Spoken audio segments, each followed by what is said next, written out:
जय श्री राम। सवाई सिंह जी, शिलुम जी नमस्कार। कल्पेश जी जय श्री राम। राहुल जैन नमस्ते। आप लोग जुड़िए, तब तक मैं ट्विटर पे लॉगिन कर लेती हूँ, तो जो लोग ट्विटर पे जुड़ना चाहे वहाँ जुड़ सकते हैं। इस वक्त मैं ट्विटर पे भी लाइव हूँ। ओके, मैं ट्विटर फेसबुक दोनों पे लाइव हूँ, आप लोग वहाँ पे जुड़ सकते हैं। ओके, मैं कैमरा एडजस्ट करती हूँ, आप लोग तब तक जुड़िए।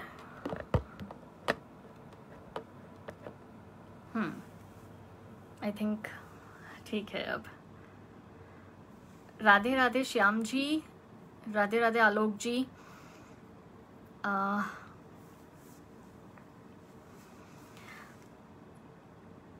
एडवोकेट हरिओम बीजेपी ने हमें ज्वाइन किया है, thank you so much Twitter पे। शिव हिंदू जय श्री राम। अंजनी जी जय सोमनाथ महादेव, आपको भी हर हर महादेव। राम राम। सा के साथ ही क्या अब सचिन जी ने ऐलान कर दिया कि सचिन पायलट जी भाजपा में आ रहे हैं? देखो, भाजपा में आए कि ना आए मुझे नहीं पता, लेकिन कांग्रेस से जाते ही राम का नाम उनके जुबान पे आ गया। बेसिकली मैं आपको एक बात बताऊं, जब तक लोग जुड़ रहे हैं हमारे साथ लाइव में, एक मैं छोटा सा शेयर करना चाहती हूँ आपसे कि मैं हर साल वैष्णो देवी जाती हूँ। आप काफी लोग जानते हैं। तो 2019 के चुनाव का रिजल्ट आने के पहले, यानी पिछले साल जब मैं वैष्णो देवी जा रही थी, तो उस वक्त 2019 के चुनाव का नहीं, राजस्थान विधानसभा का चुनाव का रिजल्ट आने से पहले मैं वैष्णो देवी जा रही थी। तो हमारा एंट्रेंस डोर पे ही सचिन पायलट यूं निकले और मैं यूं निकली। तो उस वक्त मुझे लगा कि हाँ भाई, भक्त बंदा है माता जी का, इसलिए चुनाव का रिजल्ट, राजस्थान चुनाव, विधानसभा चुनाव का रिजल्ट आने से पहले वो वैष्णो देवी आए। तो भक्त तो है ही बेचारे, पर क्या करे, सोनिया माता वो कॉन्ट्रैक्ट साइन करवाती है कांग्रेस में कि जब तक कांग्रेस में हो आप राम राम सा नहीं कह सकते, आप जय माता दी नहीं कह सकते, आप वंदे मातरम नहीं कह सकते। आप देखो, कोई भी कांग्रेसी जय हिंद तो बोलेगा लेकिन वंदे मातरम नहीं बोलेगा। तो ये कॉन्ट्रैक्ट साइन होता है, इटालियन अम्मा करवाती है। तो आज जब सचिन जी ने लिखा राम राम सा, तो मैं समझ गई कि भाई अब ये गुलामी की बेड़ियों से छूट गए और अब अपने भगवान का नाम बड़े गर्व से लेते हैं। अच्छी बात है, बट मुझे ये चीज से प्रॉब्लम है कि ये कॉम्प्रोमाइज क्यों करते हैं कांग्रेसी? अपने भगवान का नाम लेने में डर किस बात का, या कॉम्प्रोमाइज क्यों करना है? एनीवेज, मुझे 550-600 लोग जितना देख रहे हैं, तो मुझे लगता है कि ज्वाइन हो जाना चाहिए। नो साउंड बता रहे हैं मुझे। वेट मैं देखिए, मैंने फुल कर रखा है साउंड। आई थिंक कुछ इशू होगा। आप बता दीजिए ट्विटर पे कि वॉइस बराबर है कि नहीं, क्योंकि फेसबुक पे आ रही है। अभी भी आप लोग नो साउंड बता रहे हैं मुझे। आप क्या बोल रही है मालूम नहीं। ओके, सो मेरी आवाज आपको नहीं आ रही है, ऐसा कुछ है? मुझे देखने दो। नहीं, सब कुछ ओके ही लग रहा है मुझे, तो आवाज नहीं आ रही है, स्टिल नो वॉइस। अब मैं क्या करूं, मैंने सब कोशिश तो कर ली है। आई थिंक अब आ रही है आपको आवाज, तो प्लीज बता दीजिए। एनीवेज, भारत माता की जय, राम राम। तो आज का टॉपिक हम शुरू करते हैं। अगर नो साउंड नो वॉइस का आ रहा है तो मैं ट्विटर में से निकल जाती हूँ। आई थिंक मेरे फोन में कुछ प्रॉब्लम होगी। तो आप लोग सब मुझे फेसबुक पे जुड़ जाइए जो मुझे ट्विटर पे देख रहा है, और जो मेरा फेसबुक का लिंक है वो ट्विटर के बायो में है। सो मैं यहाँ से निकल जाती हूँ। एनीवेज, मैं निकल गई हूँ क्योंकि पता नहीं इन लोगों को आवाज नहीं आ रही है, कुछ इशू लग रहा है। सो नेवरदलेस, हम आज के टॉपिक पे आते हैं कि सचिन पायलट आएंगे भाजपा में कि नहीं आएंगे, वो तो मुझे नहीं पता है, क्योंकि उनकी, मैंने ऐसा सुनने में आया, सोर्स ऐसा बता रहे कि उनकी कंडीशन है कि उनको मुख्यमंत्री पद दिया जाए। बट देखो, मुख्यमंत्री पद देना तो पॉसिबल नहीं है, लेकिन अगर आ भी जाते हैं भाजपा में तो उनके लिए अच्छा ही है। खैर अब हम आते हैं कांग्रेस पे कि ये जो कांग्रेस बार बार डंका बजाती है ना, युवा पार्टी, युवा नेतृत्व, लेकिन कांग्रेस की ही युवा सो कॉल्ड युवा पार्टी की मैं आपको पोल खोलती हूँ। अब जानते हैं कांग्रेस क्यों ज्योतिरादित्य सिंधिया क्यों गए, अब ये सचिन पायलट क्यों गए। देखिए सबसे पहले तो जब राजस्थान का चुनाव हुआ था वो सचिन पायलट के नाम पे हुआ था। चुनाव में कांग्रेस को 21 सीटों में से 100 सीटों पर लाने वाले सचिन पायलट है। आप उनकी जगह अगर एक बुढ़े को मुख्यमंत्री बनाते हो, अशोक गहलोत को, तो जाहिर सी बात है कि उसके सेंटिमेंट्स तो हट होंगे ही, क्योंकि अशोक गहलोत के नाम पर किसी ने वोट नहीं दिए थे, सचिन पायलट के नाम पे दिए थे। दूसरी चीज ये है कि ज्योतिरादित्य सिंधिया के साथ भी यही हुआ। ज्योतिरादित्य सिंधिया बहुत नामी गिरामी वहां के नेता थे कांग्रेस के, मध्य प्रदेश के, बहुत नाम था उनका, तो उनको कोई भी मंत्री पद तो देना चाहिए था, जो कांग्रेस ने नहीं दिया। एनीवेज, तो कांग्रेस जो अपनी बात करती है ना बार बार कि हम युवाओं की पार्टी है, तो ये युवाओं वाली पार्टी कांग्रेस जो है, इसकी जो आपको मैं बता दूं, आपको काफी लोगों को पता नहीं होगा कि कांग्रेस वर्किंग कमेटी के मेंबर कौन कौन है, आप सुनिएगा, और उनकी उम्र क्या है, ताकि ये तथाकथित युवा वाली जो पार्टी का ये दुहाई देते ना, उसकी पोल खोले। मोतीलाल वोरा इस कांग्रेस वर्किंग कमेटी के सदस्य है, मेंबर है, इनकी उम्र है 92। मनमोहन सिंह जो इसके सदस्य है उनकी उम्र है 88। AK एंटनी 79 उम्र, मल्लिका अर्जुन खड़गे 77 एज, अंबिका सोनी 77 एज, ओ चैंडी 76 एज, सोनिया गांधी खुद 73 या 74 की है, गुलाम नबी आजाद 72, हरीश रावत 72 और अहमद पटेल 71। अब इसमें मुझे बता दो, कांग्रेस वर्किंग कमेटी में कोई भी एक भी युवा नहीं है जो बिलो 50 हो, और राहुल गांधी जो 50 की उम्र पार कर चुके हैं, जिसको ये बार बार युवा नेता करके प्रोजेक्ट करते हैं, कोई इश्यू नहीं है। तो राहुल गांधी अगर युवा नेता 50 पार करके हो सकते, तो ज्योतिरादित्य सिंधिया और सचिन पायलट जो कि उनसे काफी छोटे हैं, उनको मौका क्यों नहीं दिया गया, और क्यों उनको मध्य प्रदेश और राजस्थान का मुख्यमंत्री नहीं बनाया गया। एक बात मैं आपको और बताऊं कि इन्होंने ये जो लोकतंत्र की बात करती है ना, ये लोकतंत्र की बात करने वाली पार्टी में कितनी तानाशाही है, आप वो सोचिए कि इन्होंने सचिन पायलट पर देशद्रोह का मुकदमा दर्ज करवाने की नोटिस भेजी। सचिन पायलट ने पार्टी छोड़ी है, पार्टी से हो सकता है उन्होंने गद्दारी करी हो, इनके लिए गद्दारी है, बाकी ऐसी पार्टी के साथ रहना ही अपने आप में गद्दारी होती है, क्योंकि ये एंटी नेशनल पार्टी है। तो पार्टी को छोड़ना क्या देश से गद्दारी होती है? पार्टी से गद्दारी करी होगी शायद सचिन पायलट ने इनकी नजर में, या ज्योतिरादित्य सिंधिया ने इनकी नजर में, तो क्या वो गद्दारी हो गई देश से? और यही कांग्रेस पार्टी अपने 2019 के मैनिफेस्टो में, अगर आप भूल चुके हो तो मैं आपको रिमाइंड कराऊं कि 2019 लोकसभा चुनाव के मैनिफेस्टो में कांग्रेस पार्टी ने बकायदा लिखा था कि अगर वो पार्टी सत्ता में आती है तो धारा 124A कि जो देशद्रोह का मुकदमा होता है जिसके अंतर्गत, वो 124A की कलम हटा देगी। और अब ये खुद ही 124A अपने लोगों पे लगा रहे हैं, क्योंकि उन्होंने पार्टी के अगेंस्ट में बात करी। दूसरी बात मैं आपको बता देती हूँ कि हमने एक वीडियो वायरल हो रहा है, BTP जो कि वहां की ट्राइबल पार्टी है राजस्थान की, उसका एक विधायक कार में बैठ के एक वीडियो बना के स्प्रेड करता है, जो कि वायरल भी हो चुका है, आप में से काफी लोगों ने देखा होगा। उसका नाम है राजकुमार।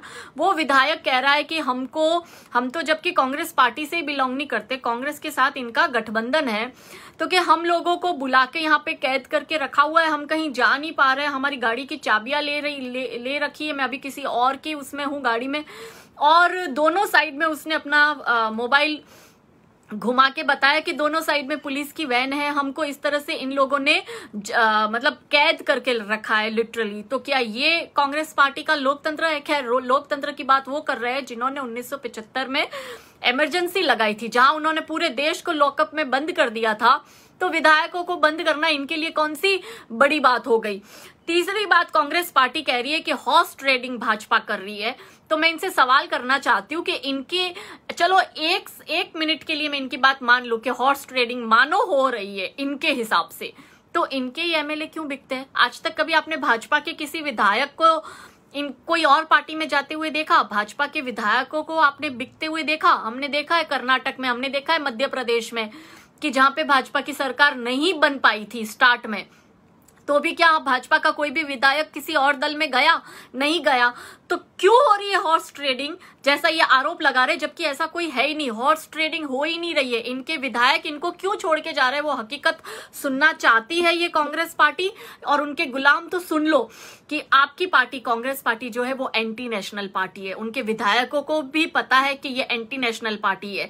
इस पार्टी में रहना है तो आपको राम जी के विरोध में बोलना पड़ेगा, आपको भारत माता के विरोध में बोलना पड़ेगा, आपको देश के विरोध में बोलना पड़ेगा, आपको एंटी नेशनल स्लोगन्स लगाने वाले और कश्मीर की आजादी की बात करने वालों का समर्थन करना पड़ेगा, जैसे कन्हैया और मेवानी का ये लोग करते हैं।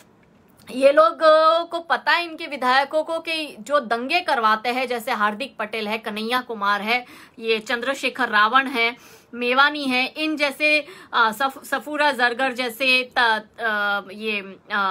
शर्जिल इमाम जैसे लोगों को इनकी पार्टी समर्थन करती है, ये भी सबको पता है। तो इनके विधायकों को मालूम है कि ये एंटी नेशनल पार्टी है, इनको आर्मी चीफ गली का गुंडा लगता है।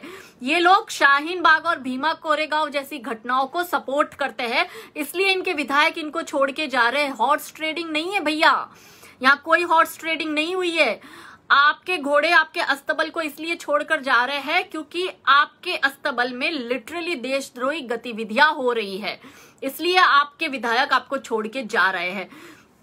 ये आप मुझे एक बात बताओ, काफी पुरानी बात है, लेकिन सोनिया गांधी और ये जो Congress party, actually Congress party नहीं है, ये प्राइवेट लिमिटेड कंपनी है। पहले नेहरू गांधी परिवार की थी, अब गांधी वाड्रा परिवार की हो चुकी है। तो इसमें किसी और को प्रोजेक्ट कर ही नहीं सकेंगे। यहाँ पे देखो, गेंद एक कोर्ट में, इनके ही कोर्ट में एक से दूसरे इंसान के पास जा रही है। कभी सोनिया गांधी प्रेसिडेंट, कभी राहुल गांधी प्रेसिडेंट, कभी सोनिया गांधी प्रेसिडेंट, कभी राहुल गांधी प्रेसिडेंट, अब वापस सोनिया गांधी प्रेसिडेंट, अब फिर से राहुल गांधी के प्रेसिडेंट बनने की बात हो रही है। तो इनको लगता है सबके दिमाग में पप्पू लिखा हुआ है। इनका नेपोटिज्म का सबसे पहला विरोध किसने किया था पता है? शहजाद पूनावाला ने।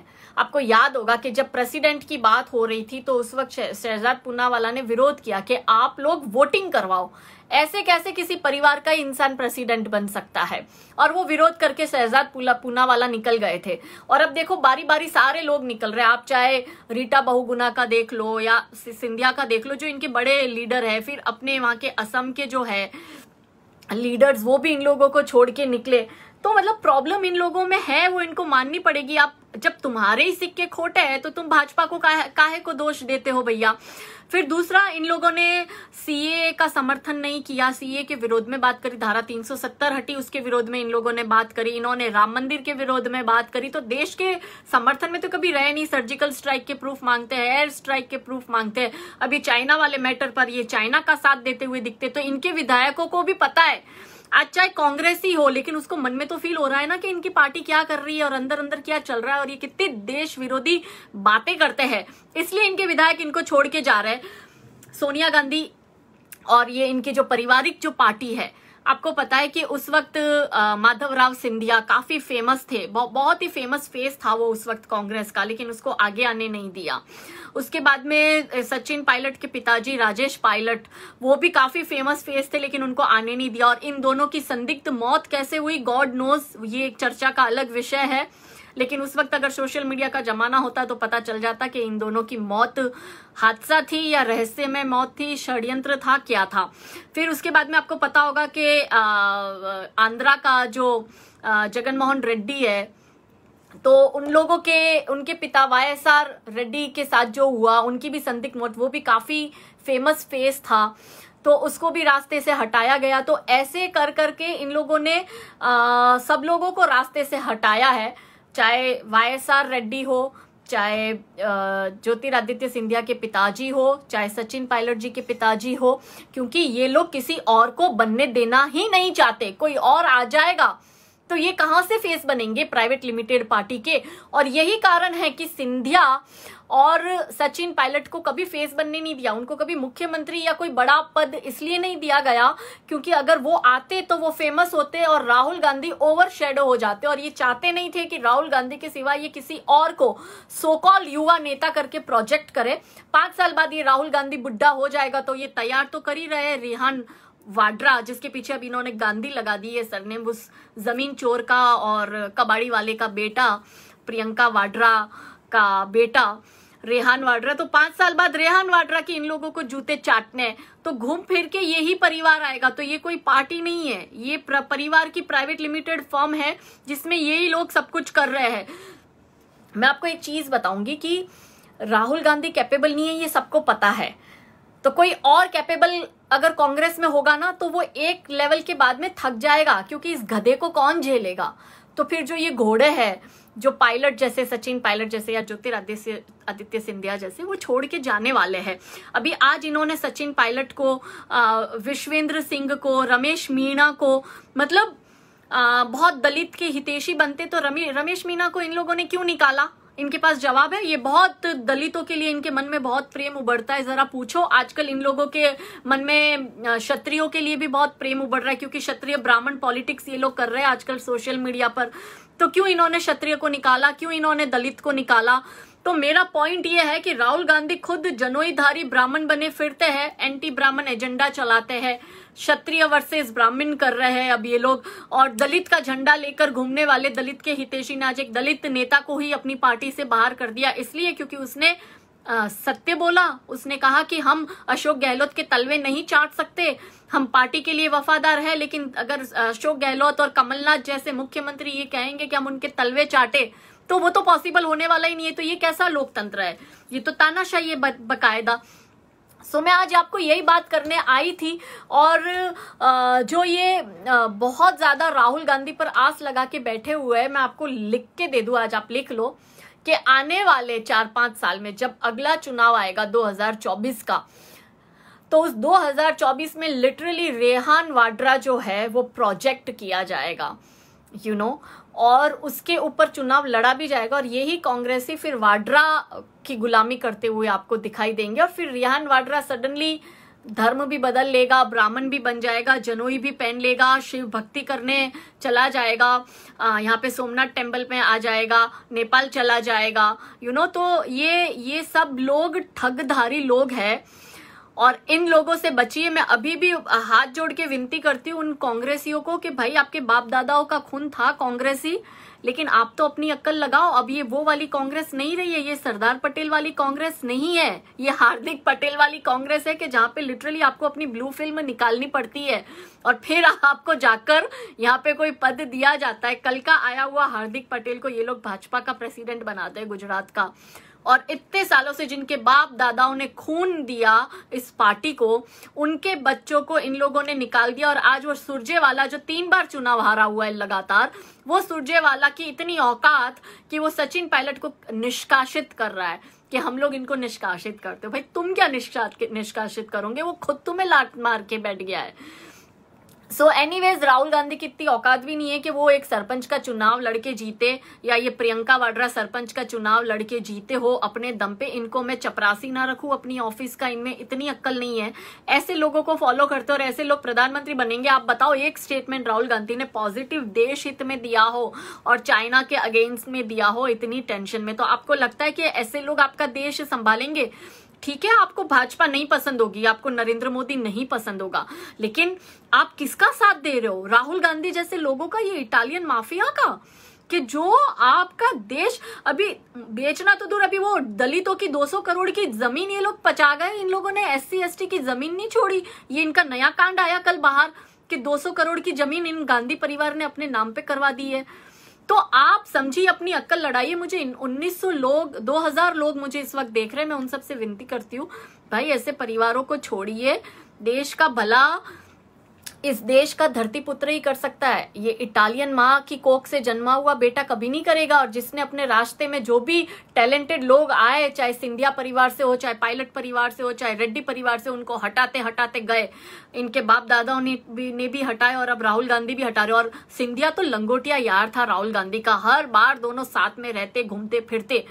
सोचो ये सिंधिया भी इनसे इतना परेशान हो गया, और एंड में अब इसकी बहन एंट्री लेती है और वो सचिन पायलट को कहने जा रही है, फुसलाने जा रही है, तुम सिंधिया को संभाल नहीं पाए जो तुम्हारा लंगोटिया यार था, जिसने इतना करा तुम लोगों के लिए, जो आगे पीछे बेचारा घूमता रहता था। सिंधिया इतनी अच्छी स्पीच दे सकता है, मुझे तो ये भाजपा ज्वाइन करी तब पता चला कि सिंधिया को इतना अच्छा बोलना भी आता है, क्योंकि इन्होंने ओवर हमेशा अंडर शेडो रखा उसके राहुल गांधी के।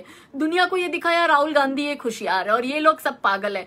तो ये जो युवा का झुंझुना बजाते हुए अडवाणी जी को लेकर हम पे कटाक्ष कर रहे थे ना, उन लोगों को मैं बोल देती हूँ कि अगर कांग्रेस वर्किंग कमेटी में एक भी युवा नहीं है तो ये काहे की युवा पार्टी। अगर पार्टी में युवाओं को जगह नहीं दी जा रही है, युवाओं को लिटरली निकाला जा रहा है या उनको इग्नोर किया जा रहा है, कमलनाथ और अशोक गहलोत जैसे लोगों को बिठा के, बुड्ढों को बिठा के रखा हुआ है, तो काहे की युवा पार्टी है। एनीवेज मैं आज यही कहने आई थी और मैंने अपनी बात पूरी करी।